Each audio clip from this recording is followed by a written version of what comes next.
Hello, everybody. Come on in. Come say hello. We're so excited to be with you guys today. It's another beautiful Sunday, and it is time for Spirit Sessions, A View of the Light. We have our amazing, beautiful co-hosts, Rhonda Elliott and Teresa Warren, and I'm Bex Marie. And we have an awesome guest today. He might be a little late, or he might not show up. Who knows? We're kind of just doing what we do best, which is going with the flow. So if Mercury retrograde over yet? We're in the post-shadow period. We're still in the post-shadow. It ended on the 15th, I think. And we still have the 2-week shadow period. So I'm still apologizing for last week being an hour late. Don't even know what happened with that. That was a weird old situation. Anyways. You know what? You can't script it, though. Life just happens, right? Life happens. And what's the other saying that when we make, was it God laughs when we make plans? I just said that the other day to my sister. Yeah, God laughs when we make plans. Yes, for sure. But our guest will show up today, or he'll show up another time. Yeah, and tell us all about his book, The Pattern. So that sounds really interesting. So Bex, what have you been up to lately? Because we know it's Mercury retrograde. Did you have any Mercury retrograde stories? Everybody come on in and talk to us. Tell us if you have any Mercury retrograde stories, because we love to hear from you all. Hello, Rita Sellers from Florida. Nice to see you. I mean, nothing's been too major as far as technology or anything, but just people in general. I worked last weekend, now that I'm out in public more working, instead of doing stuff from my home, which, you know, it's definitely a whole different level, but being out in public, people were just cranky last weekend. Very cranky. Like, it was the day before Mother's Day. You'd think that, you know, last minute shopping is a big thing, but people tended to be a little more impatient and just edgy. So you could definitely feel that there was kind of an abrasion in the energy, right? It was just very off. But this is why I go to work with crystals tucked in my bra, because I'm making sure I'm safe. I'm not taking it on. So, yeah, I mean, as long as you do your usual, like, spiritual hygiene, which is so important. And people, you know, as important as brushing your teeth and taking showers and trying to eat healthy and exercising, spiritual hygiene is so important to make sure that you're not taking on, especially with all the density that's been coming up energetically, collectively. There's been a lot of deep healing happening, but there's been a lot of things brought to the surface, a lot of trauma stuff, a lot of just old unrepressed emotions that haven't been dealt with. So if you're not doing spiritual hygiene, you're really doing yourself a disservice. And how about all those, like, solar flares? Has everybody been? That's what's bringing it up. Yeah. They're just crazy amount of. I mean, the northern lights are gorgeous, and I mean, I guess that's the bonus. But there is a lot of stirring of the pot at that time. Yeah. I'm not ignoring you. I'm just looking through and seeing if I'm getting any messages from our guests. So, well, you know, here on Spirit Sessions, we always have a backup plan, right? We do. And Teresa's our backup plan today. I'm going to put her on big. She's going to start off by, Teresa lost a friend and a brother-in-law. Oh, I'm sorry, Teresa. That's Rita. Oh, Rita. Yep. I'm sorry, Rita. Sorry. That's where I went wrong. Almost got into fisticuffs at Walmart. Melinda. Really? Wow. She gets it. She gets it. People have been really edgy lately. They have just no tolerance whatsoever. So you just have to really be loving. One of my favorite things to do when I go in public is to just be, like, mentally and emotionally and, you know, from the heart space, just may you be blessed. Just, you know, because it helps dissolve some of that tension. Yeah. You don't have to say it out loud. You just say it, you know, in your heart. Now, anniversary of her dad's transitioning today. I always say transitioning because I totally believe graduation. I know it's May's a hard month for me too. It's my mother's birthday this month, and she died when she was 60. So she died before, like, I've passed her by 3 years now. So, you know, it's I go down and visit the graveyard yesterday, and I was putting flowers out and, you know, cleaning up the gravestones with my husband, and it was quite nice. Beautiful cemetery. I'm thinking, well, this is a nice, quiet, green space for everybody. And yeah, it was beautiful in the rain. But yeah. So Teresa, you're going to give us a card today, and we may do some cards today. We're waiting to see what's going to happen with our guest. He might have had something go wrong. Who knows? or it could be a time zone thingy. We'll have to wait and see. If not, we'll just do it up. So, yeah, okay. Transitioning up sounds better for sure. I'll start with the reading, but if he jumps on, I'll just stop immediately. Then I'm using Lightstar's brand new deck called the Celestial Frequencies. Yay. And this is the cover. Oh, beautiful. I love her pictures. So we get activations with these, right? Yeah. They're activations, but she actually has activations in here that you can set up with the cards, like a grid and stuff, which is powerful stuff. And today, the card I pulled for all of us, so it's a collective card. And here's the big and beautiful picture. Oh, Kevin's here. Oh, he is. He made it. Well, there's the picture. Okay. We're going to introduce Kevin. Just a second. I'm going to put him on big. Hi, Kevin. I don't think I'm technologically competent, so that's okay. We struggle too. Me struggle either. It's all right. So Kevin, we got you on hot. You're live. That's excellent. It's part of the pattern, I would imagine, whatever the pattern is. And we want you to explain what the pattern is, because I don't know. I haven't read your book yet, but it looks intriguing. I'm always about patterns, aren't you, girls? Like I'm all about. I think it's this is exciting. What he's been through. He hasn't had an experience, and then man, his whole book came out of that. So you can imagine the downloads and things that he got with his experience. So Kevin. So good morning, Kevin. Welcome to Spirit Sessions of View of the Light. Hey, thanks for having me in today. It's awesome that you're here. We've got people from all over the U.S. and Canada. And where are you from, Kevin? Let's start Los Angeles. Oh, so we got you early in the morning. Yay. Yay. Well, I've been up for hours, but I'm in Ontario and I'm an early bird, and we get a very condensed season of spring, so we have to give it all we got. So, Kevin, tell us a little bit about yourself and how you have become. You've gone through a lot of things in your life, but this book, like Teresa was saying, came out of an experience. Can you give us a little bit of a 411 on you and tell us a little bit about yourself? Because it sounds so much more interesting coming from you than it would from me. You're doing good. Rita says she's from Central Florida. She's here. Well, I don't know too much about you, Kevin, so you're going to have to tell us about what went on. And have you always had these gifts, or is it something that you just came into?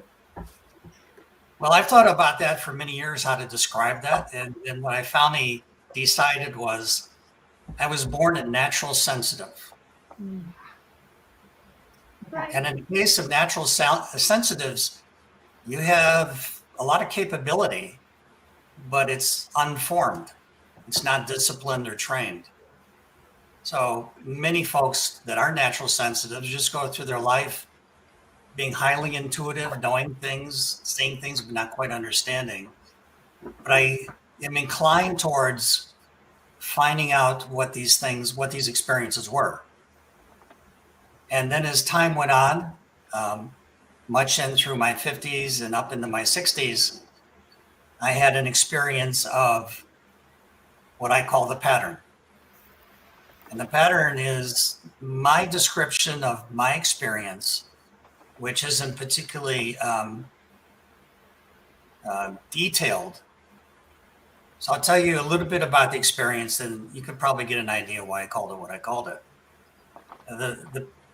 I was meditating one early morning, and I was very quiet, relaxed, doing the usual moving here, moving there. And I was pulled out and brought into what was pretty much a grid, a blue-white energetic grid that was in the background of the galaxy. And I said, well, that's interesting. That's interesting. But then I kept being pulled into the pattern. Closer and closer and the closer I got, I seemed to be flooded with an amazing amount of data about the integration of consciousness with our galaxy, that we that what I was seeing was a very visceral emotional experience, but a greater understanding. And what that understanding was is just seeing these little pieces of knowledge and data and experience come together in a pattern. And I like the grid. I've always been entranced by the grid. Holographic imagery is something that I usually relate that to. And finally, it got to the point where I was overloaded with emotion, with data, with thoughts. And I was sitting there rather speechless. You don't know me well enough, but speechless is not one. Oops. I think we got a bit of a freeze going on. Yeah, you're out of it. No, you're good. No, you're good. So I called it the pattern because it looked like a pattern. Mm-hmm. And the closer I came, the pattern was, very simply put, a generator, and don't think mechanical, think energetically, a generator of consciousness that spread out through the universe, through our galaxy, that created guideposts for the evolving consciousness, various consciousness in this galaxy. So, as I'm sure you appreciate, consciousness takes all forms and shapes, locations. I discovered, much to my surprise, that rocks have consciousness. Yeah. Rocks and plants and little insects, even the ones I don't like, they're all conscious. And the pattern, as I saw it, was something that was put in place by what I call the originators, which were the masterminds behind the evolution of life on Earth. And these originators set up the pattern as a perpetual guide to different levels of consciousness that are seeking something greater than themselves. So the pattern it's the big picture. It's the all-encompassing view of what our potentiality is as a soul.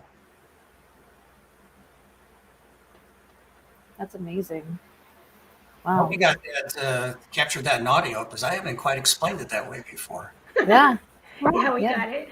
That's a beautiful, beautiful thing to, I mean, I'm trying to, it's so much bigger than what we really have given ourselves permission to consider, right? It's actually a much bigger perspective.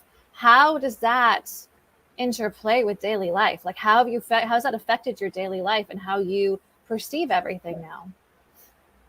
Well, the integration of the experience of the pattern into my daily life was a higher degree of consciousness of what I was experiencing. Mm-hmm. So I would look at something one way, and then after this experience, I would look at it another way. It wasn't a radical difference, but it was more of putting something under a microscope. It was going in closer. It was seeing it in more detail. So the experience of the pattern provided me with an opportunity to look deeper into what I call reality. Right. Does it help you to take reality a little bit more lightly, perhaps? Because that's never easy to take. Nah. No. I mean, that's the thing is being able to have the perspective enough to be an observer.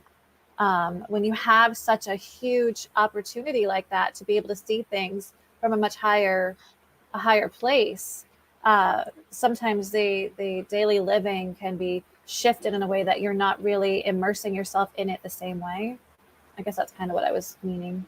No, I hear you. I would look at it from this point of view. Yeah. I've been an energetic healer for, I can't even remember how many years. And the experience of the pattern brought into me a greater awareness of what I was healing. Okay. A greater awareness of the flow of energy from spirit through me into the person who is seeking the healing. And so I was just looking at these things and seeing them clearer. When I travel, when I shift consciousness into higher levels of consciousness, it's more fluid. It's more defined and descriptive. And just generally, I'm having more fun with it. I love that. That is beautiful. So, like, it's not like Neo in the Matrix waking up to You know, you is at a higher level of consciousness than we are. Oh yeah, Absolutely. absolutely. I'm not sure you're familiar with the Shardevsky scale, No. but it's a scale of consciousness related to the use of energy. Okay. You can go to Google and look it up. But basically, what it says is that the greater access to energy, the greater our consciousness. And view as an example, I'll just keep my focus on the planet Earth, is that every form of consciousness is in the process of uplift into higher degrees of consciousness. I think our most immediate example of higher consciousnesses are what we call guides or angels or spirits, because they operate in a completely different reality. Their interface with us is they see us in a much more expanded manner. So our struggles and our worries and our concerns are for these guides and angels just a part of our process of discovering who we are. And we don't come in here with the intention of living forever. We come in here with the intention of getting a job done, something that we have decided for ourselves before we were born. So you could have been born and you said, I want to be the world's best postman. And that's a worthy goal. And that's a worthy goal because you bring all of the intentionality of your spirit into the job. You're just the best there is. And everyone says so. And folks sit around, scratch their head and say, well, how can you be the very best postman? It's not about being the very best postman. It's about being the very best you. Or maybe you wanted to come in and work on patience. You know, we all have this wonderful relationship with patience. Maybe you wanted to come in and find higher expressions of love. So I think in my particular case, I wanted to come in and learn how to express spirit, how to express it through my body and my mind and my heart. And that's really what captures my attention when I read and when I act and when I live. Yeah, that's powerful. Very powerful. One of our viewers, Melinda, said, I wonder about, for example, a tree that is turned into a chair or bookshelf or etc. Does it retain its consciousness in its new form? No, it's dead. Yeah. It's the transformation of a living thing into a non-living thing. It's like zombies. You know, we have these lovely shows about zombies and blah, blah, blah. But they're dead. But they're living. They're dead, they're living, they continue. The question is, does the consciousness continue through the new description or profile of who they are? Now, I can't speak for zombies, but as an illustration, when you die, you die. That's the ending of you in your current body. Right. The differentiation between it's not the ending of you in your soul. Your soul goes on. You go to higher planes and you do some research and learning and looking around and having fun, and you take the burden of being a human back onto your shoulders and are born. So people generally are born joyfully because they have this huge desire to be a contribution, and then slowly we learn that that joy is transformed into pain. And then as we experience the pain, then we learn how to transform the pain back into joy. It's very true. Yeah. That's beautiful. I remember watching another interview of you, and because all of us, the three of us wonderful ladies here, all met at a class learning how to read the Akashic records, and you had an experience where you remembered being the Viking, and what happened to you, and so you were able to check into that wound again and bring healing to that. Can you share that story? Well, that was my first experience of past life hypnosis. When that occurred to me, I think I was about 18 years old and no one had ever heard of this. And I grew up in a small town in Ohio and definitely no one had ever heard of this, except for a few people that had a greater light, a greater shining in their soul. So I went through this hypnotic experience where the hypnotist, who had trained himself into regressing into past lives, suggested that I do so, and nobody had a clue what was going to happen. So it's the usual. In this case, I don't sit. I lay down, relax, take the suggestion, move out of my current consciousness into a higher degree of consciousness. And I was good with all that. And then suddenly I was living somewhere else. I was on a ship, and it was filled with warriors, and they were Vikings, and they were about to engage each other in a very spectacularly bloody manner. And I was up on the mast, very young. In that life, I was very, very young, 17, 18. Men started fighting at a very young age. And I'm up there looking around, and I'm kind of enjoying the whole thing because this is what I've been trained for all my life. And then I felt a push in my chest, and I looked over, and there was a spear sticking out of my chest, somewhere around the location of the heart. And needless to say, I died. And that was the end of the experience of the death by spear during that life.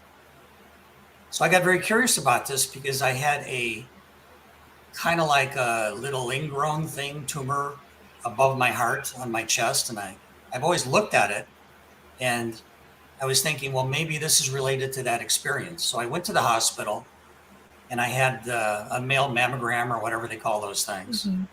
Looked into that area, and the doctor was concerned. He thought it was a tumor. So they did the x-ray, they did the examination, they came back and said, you're all okay. This is like a birthmark. Mm. You always have had this. You always will have this. And there was no conclusion on his part, just simply that what I was worried about was just a birthmark. Mm-hmm. But then I tied it back into this experience, and they seemed to make sense. Yeah. And then after I got the results of the x-ray, I don't think they had MRIs in those days. I just lost all attention on the experience because I resolved where it came from. Yeah. That is very cool. Yeah, isn't that amazing? Yeah, that's very cool. And it's all, I've heard that birthmarks can be from like past lives. That it's, that's been something that has been looked into spiritually anyway. But to hear your story and be able to confirm that, at least for you, that's a very cool story. Very cool experience. It's very real for me. Yeah, it fits. That's a very interesting way that it would be kept in your body genetically, or how it would be encoded, so you would use it as a touch point for this life almost, right? Like, oh, here's a little piece of proof. I've never figured that out, so maybe sometime before I pass on, I'll figure it out, or I won't, or really it doesn't matter. No, but it was a touch point. Mary Vosk is saying she's right on the edge now of 75, where I'm ready to turn my pain into joy. Can you comment on this journey for me? I'm not quite sure if she's saying like she's ready to go, or if she's just ready to like say, finally, the heck with all of everybody else. I'm just going to live for me. I'm not quite sure what you're talking about. But do you find that being part of the pattern, that part of it's just connecting into that joy that's out there? It definitely made me a nicer person. Pulled me out of a lot of my immediate worries and concerns and fears and all of that stuff that comes with being a human, realizing that there's a much greater availability of consciousness than the one I've been experiencing. Like, it's not all about me. Like, I mean, isn't that part of it? Like, it's, it's nice that it's about me, but it's not all about me, because it's about everybody at the same time. And everything. Well, it's fairly indifferent. Yeah. It's like reading a book and learning something, or going to school. All you need to do is pay attention and learn the lesson. It's not that learning experience is not motivated towards you personally. You are included in that experience. Right. It's available for you. What's available for you is higher consciousness. The Earth right now is experiencing massive shifts in weather and geography. From my view, it's all a part of the uplift of consciousness on the planet Earth. Things are changing. And whenever there's change, there's a lot of unpleasant related experiences that go with the change. So consider it, from my point of view, that this is about uplift of consciousness, all consciousness, not just my particular consciousness. And uplift is simply stated moving deeper and deeper into an awareness of everything that is. And the pattern is a guidepost. So I'm sitting here, my guys are having a field day. They're pumping all this information in. And they're very happy to be here today. We're happy to have them here today too. I mean, it's got to be definitely like to have the experiences you had as you were younger, definitely helped pave the way, but it still must have been such a earth shattering in a way, experience to be able to really dive into this and now to be able to share it with other people. So it's like, I don't know. It's like, for me, it's grasping the concept, but being able to elevate our own consciousness is a big part of our mission here, right? Being able to learn how to work within ourselves and not always, we talked about this in previous shows, but learning how to experience things more from internally as opposed to looking at the outside for feedback. Feedback is usually about, how we're doing, whether we're making good choices or not, depending on how we're interacting with others, how life is reflecting back at us. But the consciousness comes from the work you do on yourself, right? I'll give an example of that. From my view, the time we incarnate is being engaged in a process of releasing from here. The Earth is not our final destination. Earth is just a stopping location for our soul as we continue to grow in consciousness. Learning to detach that's hard. You think about it. Losing your attachment to all of your favorite things, all of your favorite emotions, all your favorite locations and experiences. You're inclined not to want to detach because you cherish those things. But ultimately, to detach and release from the bindings of the earth, you need to let go. And detachment is extraordinarily hard. That takes a long, long time to understand that. Experiencing love in the true sense of soul to soul is very, very difficult to do. I'm not talking about bodies, I'm talking about souls. Seeing all of us as one. It's a little bit easier said than done. It's a worthy ambition. Absolutely. So tell us a little bit about your book and what me as a reader would get from your book, what you'd hope that the reader gets ultimately from your book. Well, the book is a story about consciousness. The book is a story about lifting yourself up into a higher state of consciousness. And my editor said, okay, Kevin, that's interesting. It reads really good. It's kind of, it's a little airy. We need a little more reality. So why don't you talk about your personal experiences? So very reluctantly, I started to talk about my experiences. I don't particularly like to talk about these things. So I talked about healing experiences. I talked about past life collection, soul retrieval. And, once you uncork the bottle, everything comes out. So there are quite a few stories in the book that are highlights to the content of the book. That's good because I learn by examples. So if I don't have someone's example that I have, I'm that kind of a learner, that then I can relate a little bit better to the words that way by seeing the pictures. I think that was my editor's point of view. You're not going to talk about yourself. You're not going to give any genuine authenticity to what you have to say about the pattern. So that was the turning point for me. That's when I said, okay, we'll start talking about these weird experiences that I have. And So you do soul retrieval, or you did? I'm not quite sure. Are you still doing this, or is it just like you decide when you're going to do it, or are you still working as a healer, or what? That's a little, that's considering it's my next level of commitment to soul. I'm involved in it pretty much on a daily basis. But with the world, more or less, because I see you went to the Ukraine and was working with soul retrieval there. And explain a little bit about soul retrieval, because I'm kind of like not quite exactly sure what you mean when you say that.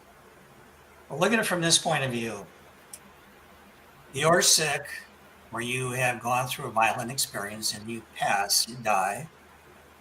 And if you don't have a clear focus of what's next, you will be bound to the earth until you find a direction to go. And bound to the earth is that there are incredible, uncountable numbers of souls that are attached to the earth for whatever reason, or just simply they don't know where to go, or they don't want to go. So the ideal is to transition, move your soul out, and go into the light. That's the ideal. But in all practicality, that doesn't happen. Children die violently, suddenly, without parents or family. Many of them don't know where to go. So what happens? Well, they stay stationary in the form of their spirit until they're motivated to go into the light, or someone comes in and taps them on their shoulder and said, hey, why don't you come with me? And soul retrieval is really about tapping souls on the shoulder to release them from their bindings to the earth and assisting them to go into the light. And the light being what we commonly call heaven. Angels and guides do this. There are a lot of people engaged in this process. There are helpers. But there's also tens of millions of people that die every year. If you look at the population of the planet and the calculated percentage of deaths, that's 40, 50 million people a year die. And it's not all violent. Just sometimes people get old, or they are injured, or have something going on with their body, and they die. They fulfilled their mission. Yeah, if you are prepared for death, you will go into the light. Take a look at the Tibetans. The Tibetans spent all of their life learning how to die. Seriously. And we put a big curtain across it. Yeah. We don't want to talk about it. We don't want to, don't talk about death. Well, the curtain for me got ripped off the posts. Mm-hmm. Sure. It's not scary when you look at it. It is scary. It's scary in the sense of where you're going when you pass. Where are you going?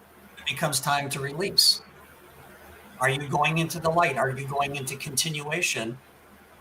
Or do you want to go back and talk to your Aunt Minnie because you folks had a talk every Sunday with tea and you missed your talks? Or someone in the family is misbehaving. You want to go back and give them direction. They can't hear what you're saying, but there's a lot of satisfaction in giving it a shot. Mm-hmm. You don't go on. You're attached. Mm-hmm. So it's all about you. It's all about what you want. It's all about what you want to accomplish in transition. And you can actually have a lot of fun when you're in that state because you're neither here nor there. It's like having one continuous out-of-body experience. You never have to go back to your body. Recognize some moments. And I'm trying to roll out of bed. So do you do this through do you go to do this process through meditation, or do you just kind of have your own out-of-body experience and send your mind forth to where it goes? Well, it's interesting. I don't call them out-of-body experiences. I call them consciousness shifting. So it starts with meditation because you need to relax yourself. You need to calm your mind down. You need to settle your body down. meditation is a wonderful device for that. You don't need that. But for me, in my case, sitting in a chair at 3 a.m. and kicking back and releasing into meditation is just okay with me. Learn how to try to catch your sleep when you can, but there you are. So you go into a meditative state, you relax, your consciousness is in a sense in a state of free flow, and you set a target for yourself. And usually I go out by shifting my consciousness from this plane to the next plane, or from here to the destination. Out of body experience, most of them tend to be more bound to the earth because we don't want to go beyond the veil. And the veil is where these, as an example, these souls are stuck. They're stuck in the barrier or the energy field that separates earth from everything else. So I go out and then I will ask spirits, is there something that needs to be done tonight? And as you can imagine, the answer is never go back to sleep. So you take what you get, you go there, you make the decisions you make, the process you do. And for me, a wonderful completion is the guiding one child from confusion and fear into the light. I have a special affection for children because they seriously don't know what's going on.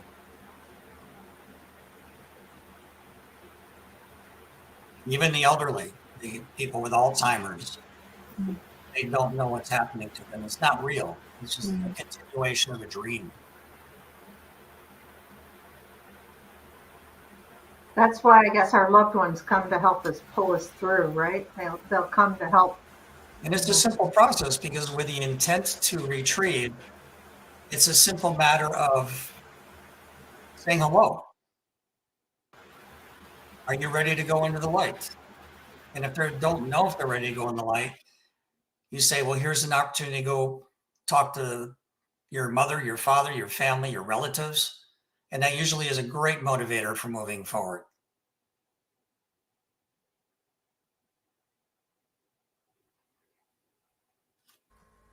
So, yeah, no, I can hear you. Yeah, that's, Melinda just said, I've always feared going to the light, that it will set you up for another earthly experience. I thought that was pretty funny. Linda, yeah. You are so right. But you can't not go into the light. So just give up your resistance and move with it. Well, a lot of people, and Melinda made the observation, I think is true, is that a lot of people don't want to come back here for good reason. Being here now could be a very, very unpleasant experience. But what you don't see in the totality of your soul is that you chose to be here for that experience. You didn't go into it by accident. It just didn't show up on your horizon line one day. You came here for a purpose. You came here to accomplish something. And often that is very discomforting, uncomfortable, and sometimes unpleasant. The good news is that when you die, you leave your body and your soul goes on. Yeah. She says, thank you again. Yeah, it's true. We judge our human experience from a human's point of view, not from our spiritual point of view. So we're not seeing the whole grid. We're not seeing the whole thing. We're just seeing this from our little personal experience. Now, I don't want to do this life again, but you don't have to do this life again. No, this life is done. You pass, you're done.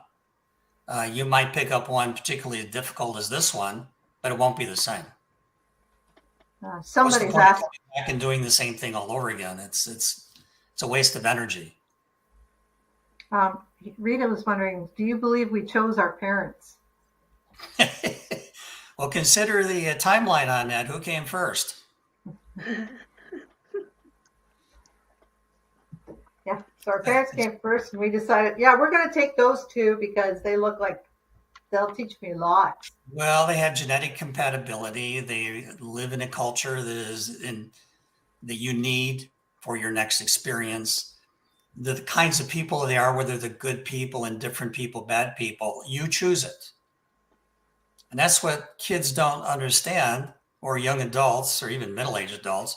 You chose your parents. So why not figure out why? And then sometimes parents are just an opportunity to pass through into life. Yeah, a personal portal to get here. Because you don't always keep your parents, and they don't always keep you. But they did provide the raw material for you to learn what you need to learn. Yeah. So true. Good. I often tell people, I said, consider it this way. Your parents love you to the best of their ability. And their ability may not be very developed, but they love you. That's what they feel inside, in their heart. They love you. They're just not expressing it in a way that you would prefer. Yeah, it's like, yeah, we're not going to a candy store. Well, it's true. We don't come here for just the hearts and butterflies. Otherwise, we wouldn't come to this place of severe contrast, would we? We came here for the contrast. On that basis, you stay in the light and have a good time. Absolutely. Like everything. Take my word for it. You'll get bored. From a human perspective, I think I would be bored. I always say the heartbeat goes like this. And if we didn't have this, we'd have a flat line, which would be death, right? So that's. Think of it this way. In spirit, you know everything. You just simply know everything. And there is no before and there's no after. There's just a constant now in which you know everything. Now that can be, after a bit of fun, that can be tremendously boring. Yeah, she says we come here for the shits and the giggles. Yeah, that's true. I think so. And the pain and the suffering. And don't forget that part. Oh, yeah. Exactly. Yeah, we came here to be corporeal beings, right? To feel it all. We came here to expand our consciousness. We came here to uplift ourselves into something greater than who we are. Our potentiality directs us into greater consciousness. We didn't come in here to play and have fun so much as we came here to learn and to move on. If you look at yourself as a forever being, you don't die in soul. This life it's a very compact expression of experience. Even if you live to be 80 or 90 years old and you have lived forever, the 80 or 90 years is just like a little squeeze. It's like a little blink in your eye, if that. Yeah. So you come in, you learn what you learned, and you move back to the totality of yourself, your higher self. You add your contribution to the higher self. It's like you're on a scouting mission. And you're down here learning the lay of the land and doing your scouting and adding into the greater totality of self so the self can move forward in its desire for higher degrees of consciousness. So we're here to evolve our consciousness, more or less, right? Which is everything. Everything. Okay. So the pattern is how we can do this, or how we can see that we're doing this. Okay, let's backtrack on a little bit. It's not a how-to. The pattern is an education tool.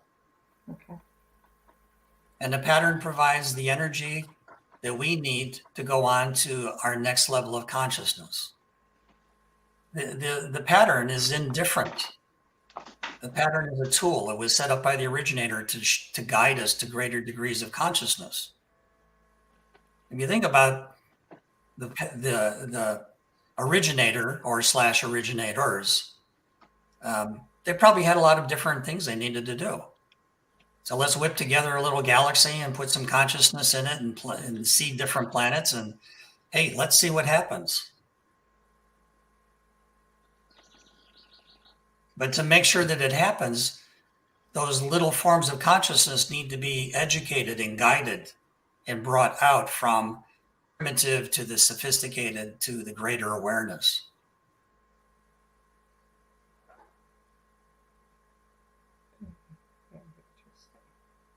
I'll have to get your book. And that everybody can find the pattern on, I guess you can find it on Amazon. Is it an audiobook yet, Kevin?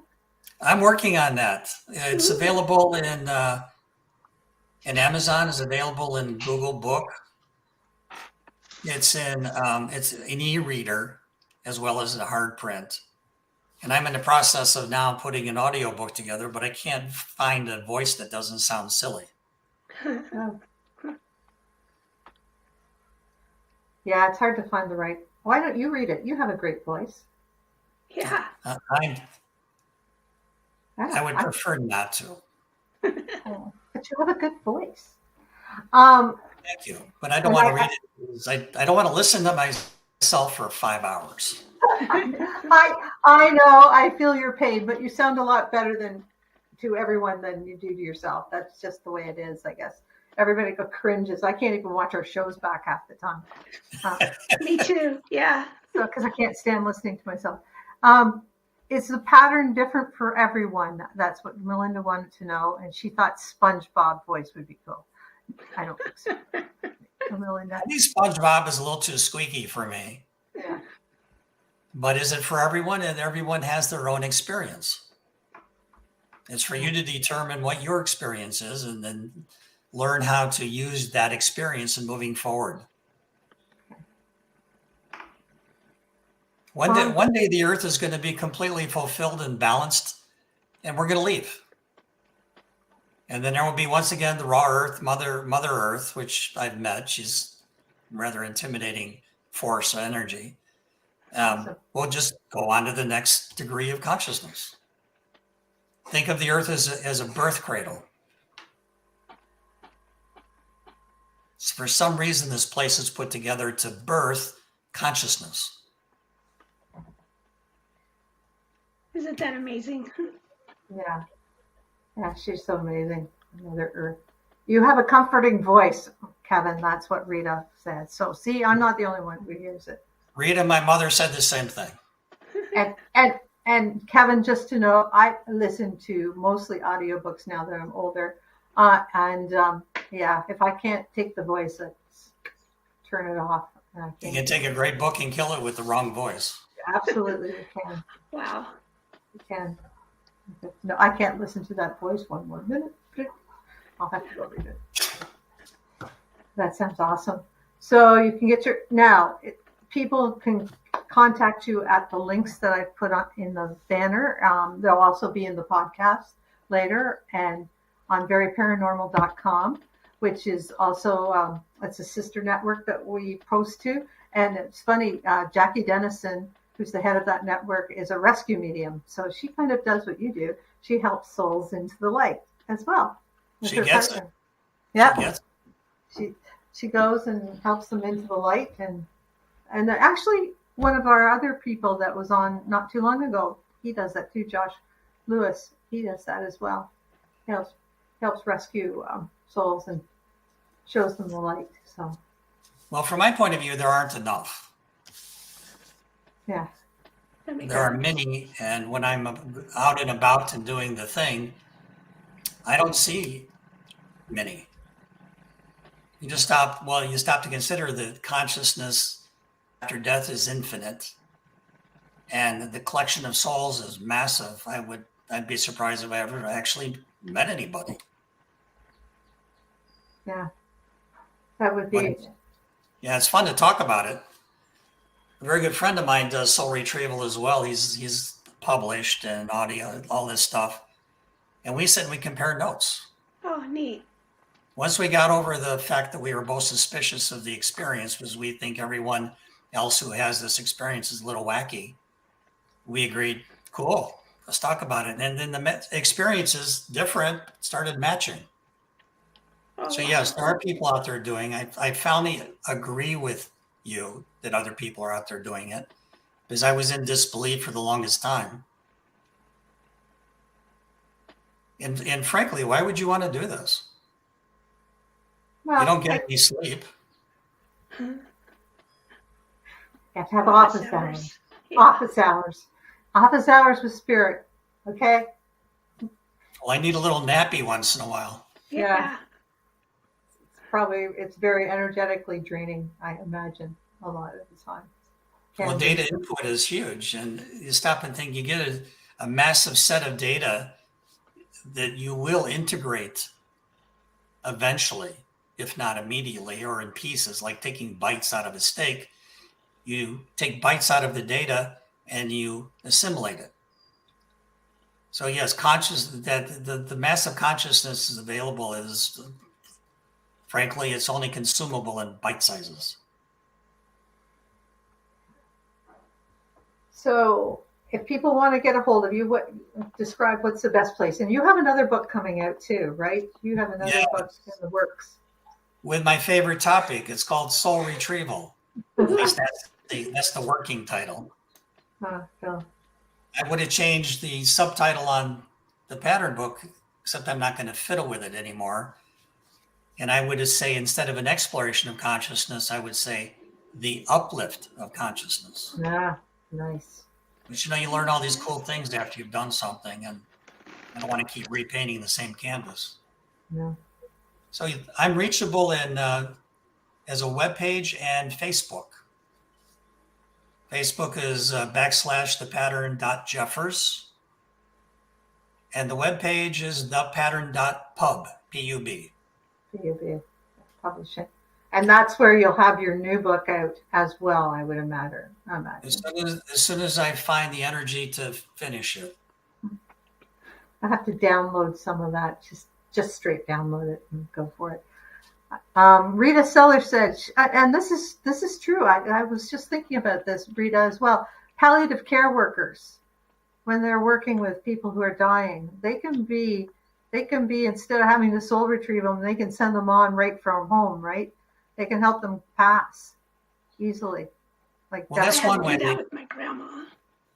Yeah. I totally am amazed and applaud and thank Rita for her experiences in this. Because if you're not prepared, it will tear you apart.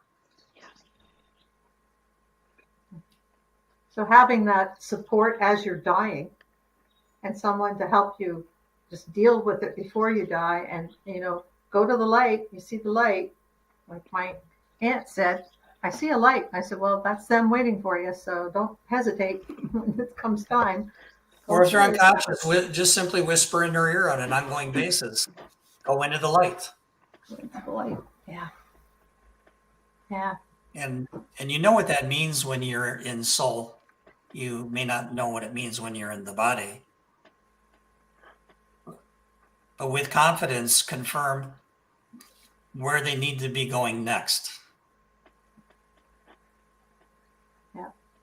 It's nice I listen to a lot of hospice care workers and how the family comes through to help drag them through. And as long as but I don't know if it's, sometimes we don't feel worthy because religion scares us that we're not worthy, or if we don't feel worthy because we've done some bad things, or, and we just stay here out of fear that we're going to go somewhere else.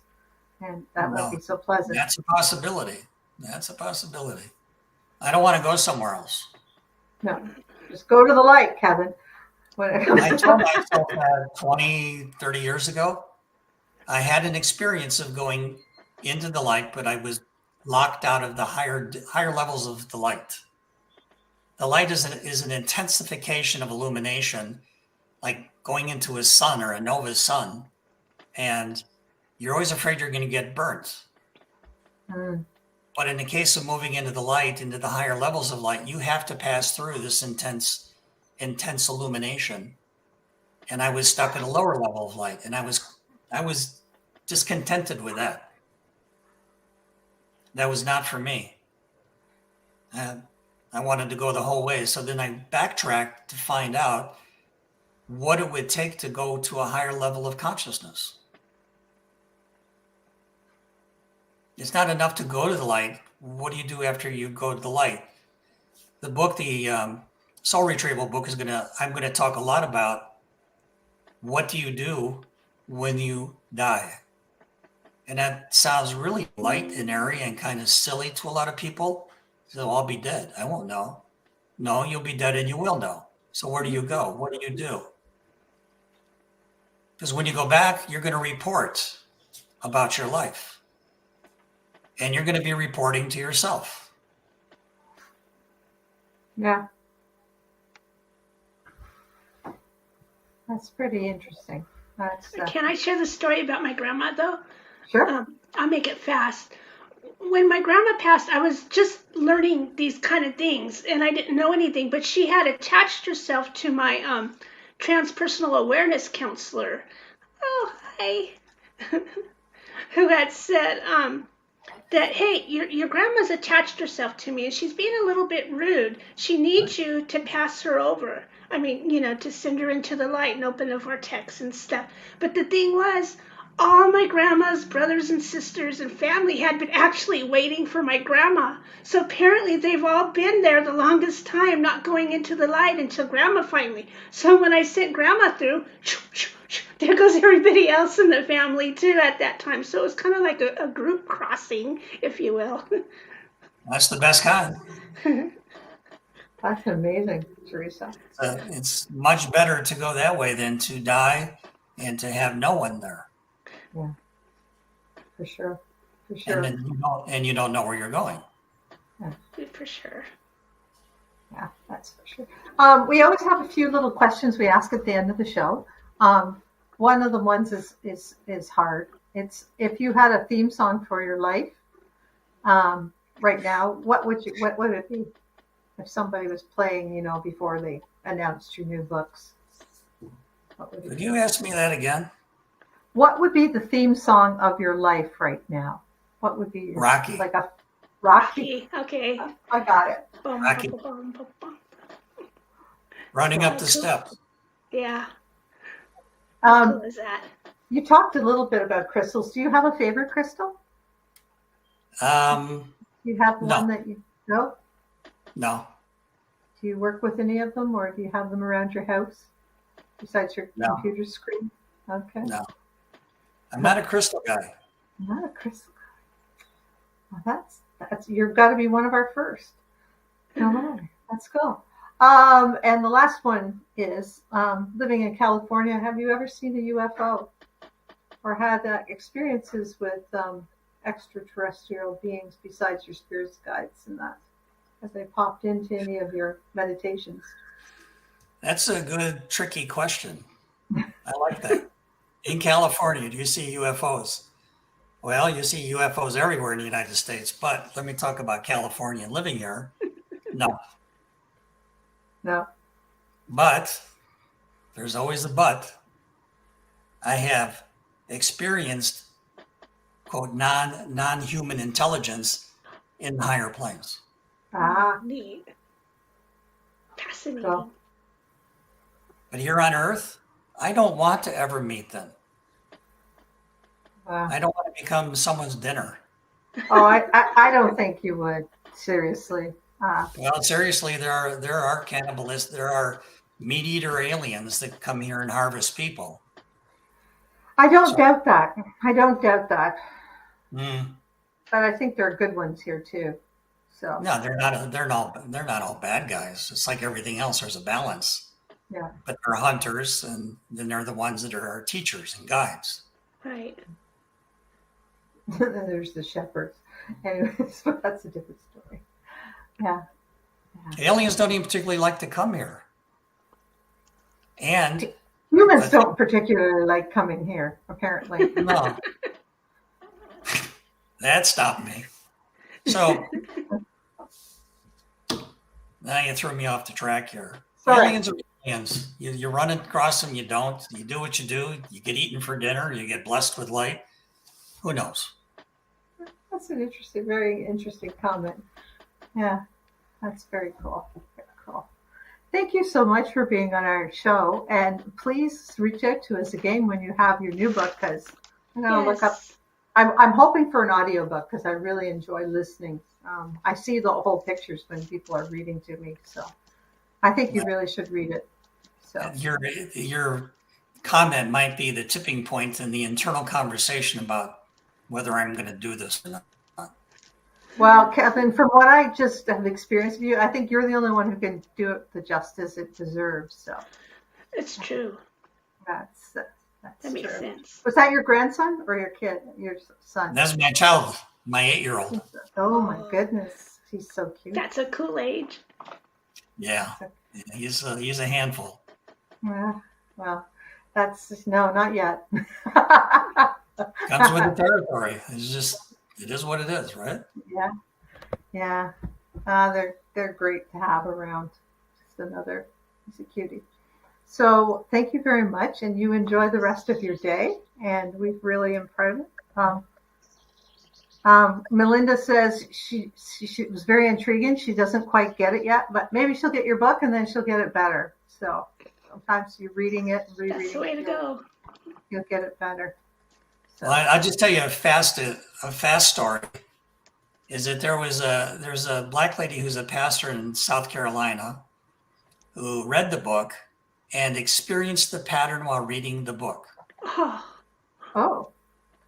And then she said, there's a problem, Kevin, with this, but she insisted that she talk with me. She says, there's a problem with this, is that the experience keeps expanding. Oh. So the more she thought about it, the bigger the experience gets. Yeah. So I said, Pastor, you're 20 steps ahead of me. It took me a lifetime to put that book together, and you had it sorted out and experienced in one reading. Wow. There you go, Melinda. Better grab that book. Very cool. Very cool. So, Teresa, you have the winner from last week. I do. I have the winner, but I wanted to mention something to everybody else out there that on June 4th, on the full moon, June 3rd or 4th, wherever, depending on where you're at, the moon is going to be in direct alignment with something called the Great Attractor. Now that, when I was reading about it, really seemed a lot like the uplifting of consciousness. It helps us get in contact with, expanding our different clairvoyance and claircognizance and those kind of things. But it seems to be a great expansive thing. And so we have that to look forward to. So maybe if you get the book and read it, then see what happens to you, Melinda, and then let us all know. So the winner is getting, every week we have a winner from whoever shares it out and whoever comments. And we're sending them the meditation, the spa meditation with Mott, where you get to go into Mott's temple and get all cleaned and with the music and all kinds of stuff in it. And it's beautiful. Rhonda sends Reiki in it, and Bex does an amazing channeling. And so the winner is Barbosa Alvaro. And so we'll be getting in contact with you and setting you up with an amazing meditation. So please share this out and, let us know that you've shared it in the comments, and we'll put you in for next week's. But thanks again, Kevin, very much. Appreciate it. Have a great morning, and we'll send you the links to the podcast, which will be out later today, and to the other places as well. Thanks very much. Thanks for having me. It was great. It's been fun. Thanks a lot. Thanks. I'm just going to take us out. Bye, everyone. See you next week. Namaste.